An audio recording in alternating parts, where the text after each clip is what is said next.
Let this circle represent $1 million.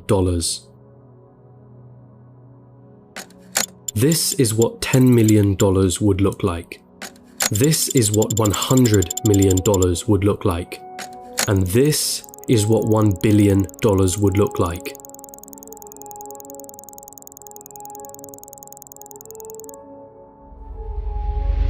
Jeff Bezos, the founder of Amazon, has a net worth of 117 times this number. And then there's you.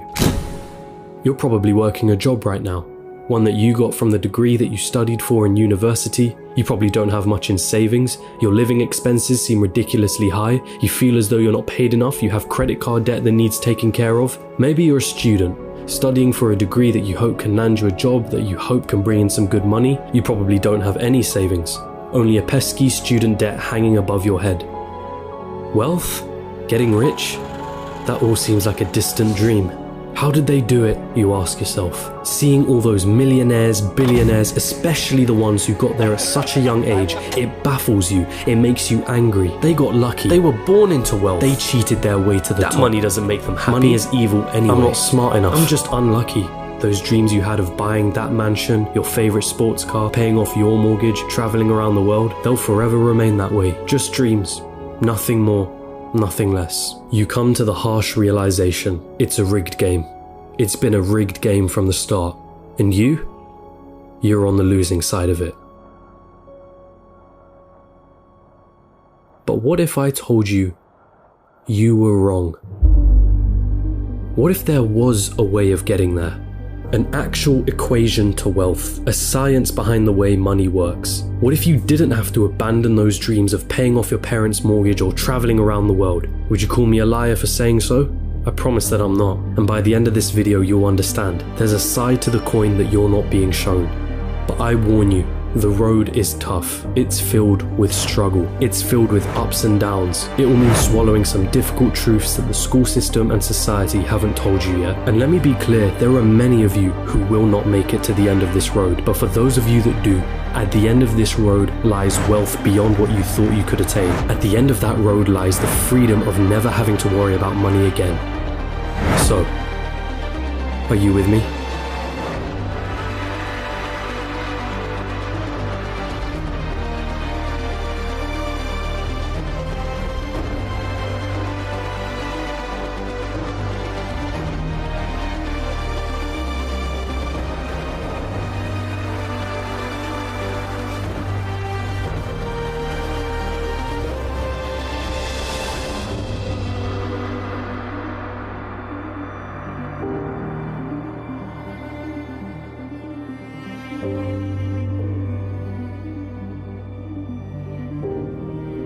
Still with me?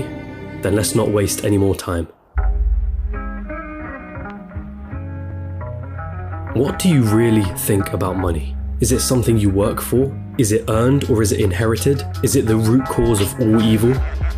Are you desperate to have more of it? Have you been chasing it most of your life? Truth is, most of what you think about money has been influenced by your upbringing and environment. If you were born into a family that didn't have much money growing up, then you're more inclined to believe that you too will not grow up to have much money. Or perhaps you went on the complete opposite end and decided to make as much money as you can so that you will never be in that position again.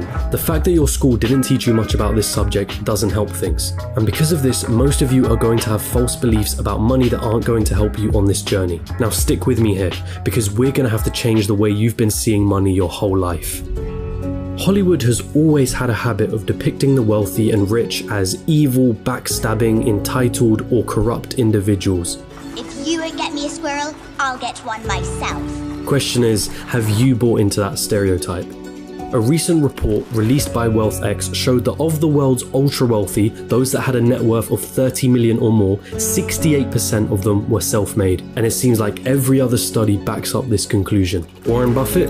Self-made billionaire. Howard Schultz? Born in poverty. Oprah Winfrey? Born in poverty. Jeff Bezos? Self-made billionaire. Elon Musk? Self-made billionaire. Sarah Blakely? Self-made billionaire.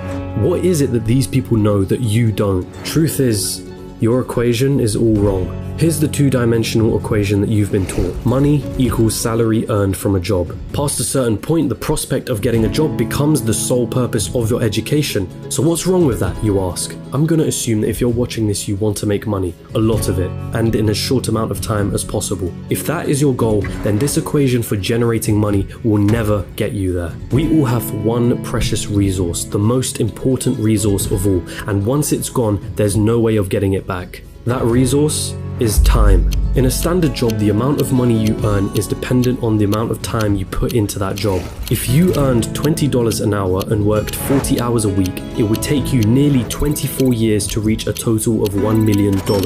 But that is without subtracting any taxes or any expenses that you will incur over 24 years. And let's not forget that inflation would make your $1 million less valuable. The reality is that on a salary of $20 an hour, you can only really be a millionaire at an old age by living frugally. And most of that precious resource known as time has slipped through your fingers. You traded all that time for money, and it wasn't even a substantial amount either.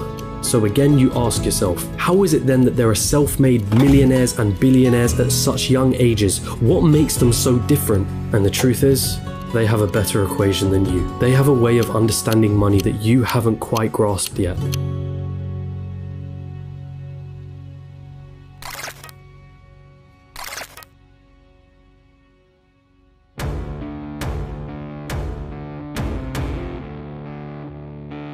Pay very close attention now. Stop chasing money.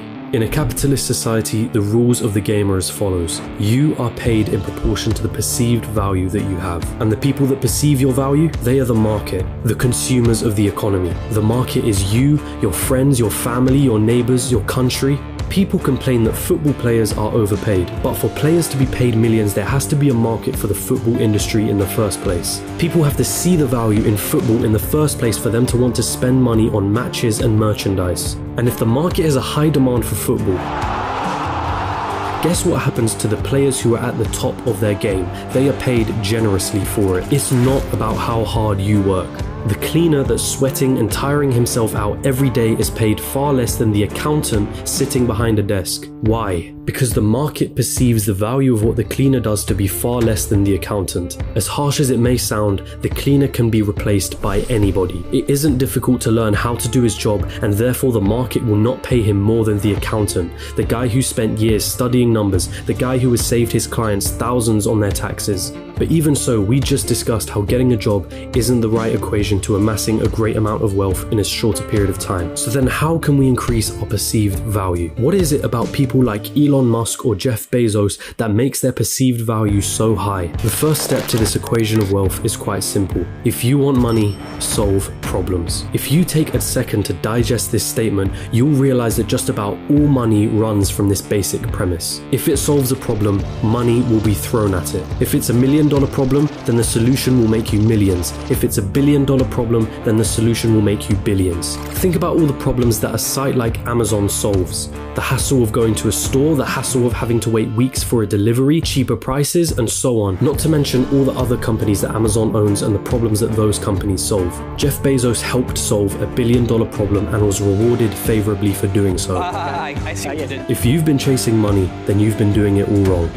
It sounds almost paradoxical, but if you want money, it isn't money that you should be looking for. You should be looking for problems, and more importantly, solutions to those problems. And once you've found that solution, make a business around it.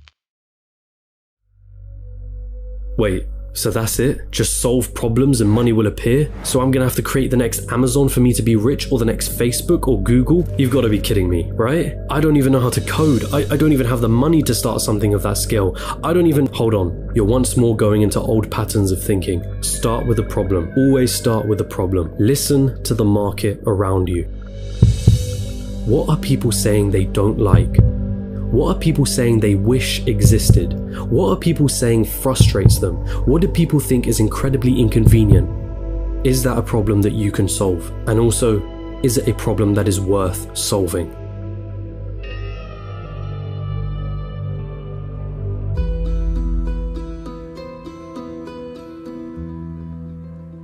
The final step of this equation to wealth is finding a scalable solution to the problem. Your solution needs to affect a magnitude of people.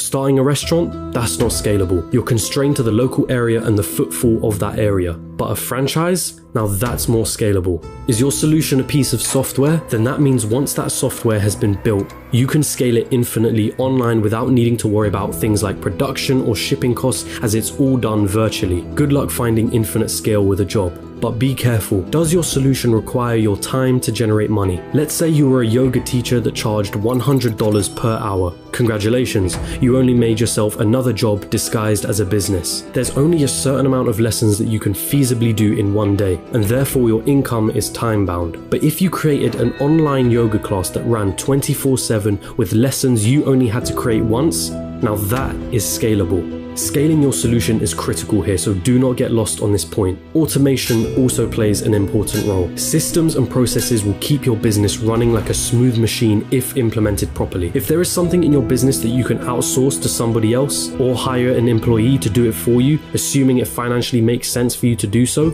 then do it. Tasking yourself with everything is a bad thing. As much as you may think you're the best, there's someone out there that can do a better job than you. Once you've found a solution, it's your job to make sure that solution can be accessed by everyone in your market. It's not about your ego and it's not about what you're passionate about. The market doesn't care about your passions. So now that you have your profitable business running with the right systems and processes in place, it's time to move on and reap what you sowed.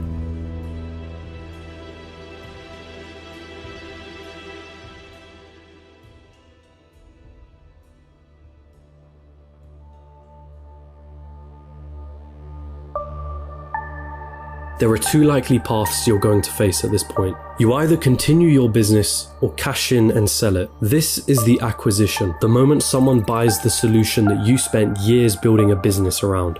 This is Instagram being acquired by Facebook for $1 billion. This is PayPal being sold to eBay for $1.5 billion, of which $165 million went straight to Elon Musk's pocket, and the countless other liquidation events that happen across the world. This is where all the effort that you spent into building your company comes to fruition. And if you choose to continue running your business, well, there's a multitude of reasons for you wanting to do so. Maybe you love the company that you built and want to stick with your baby. Maybe you think you can add more value to the company and sell it down the line for more than it's currently worth. Perhaps that business runs passively in the background, so you don't have to do much to keep the wheels turning. Or maybe it's a combination of these three things. Either way, you did it. You solved a problem that the market wanted solving, and it rewarded you favorably for doing so. And so now I ask you, what was it all for anyway?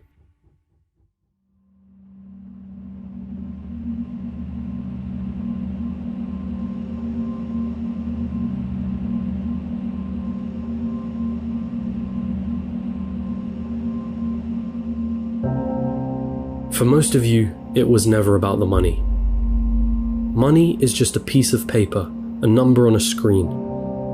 Its value is only backed up by our belief in its value. From the very start, this was never about the money. Paying off the mortgage, buying your dream car, traveling around the world, never having to worry about your financial situation, it's the freedom that you were looking for. Your destination wasn't anything monetary related. It was a feeling, a sensation, the ability to do what you want whenever you wanted without ever having to cast a thought towards, can I afford this? Have I used up all my holidays for the year? How am I going to pay the rent? Will I be able to live off my pension? What dreams will I have to sacrifice because I can't afford to pursue them? The most important lesson from this video was never about the nature of money. It was about the one valuable resource that we all have, the one resource we will never be able to reclaim: time.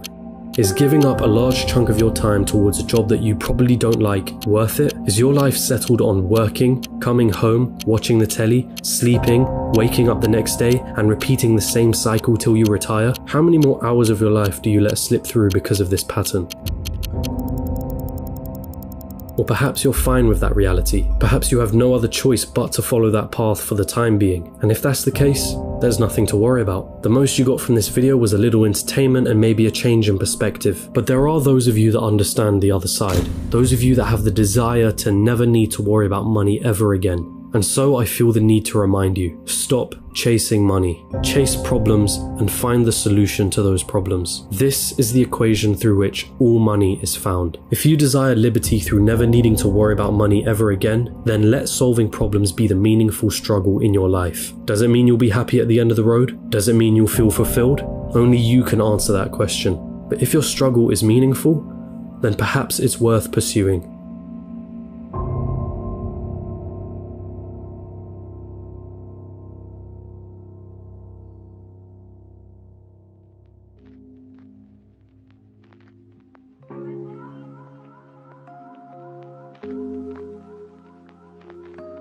And there it is, your equation to wealth. Of course, I missed out on a lot of intricacies in this video. The topics of business, money, entrepreneurship are far too vast for me to cover in a single video like this. But if you do want to get started on this journey, I do recommend you read the works of MJ DeMarco, who heavily inspired me to create this video. And it's also important to come back to an original point that I made at the start of this, which is that most people will not succeed for various reasons. But the most important part is failing fast, and moving on to the next thing. And if you're out there doing something that isn't strictly related to a business, but you want it to make money, then asking yourself the question of what problems am I solving could lead you to find ways of better monetizing whatever it is that you're doing. And that also includes a job and a career. If you can solve more problems and find more solutions at your place of employment, you have something that you can use to leverage a higher salary. But I will end this all on the same message that I have repeated numerous times in this video. Stop chasing money and start chasing solutions to problems.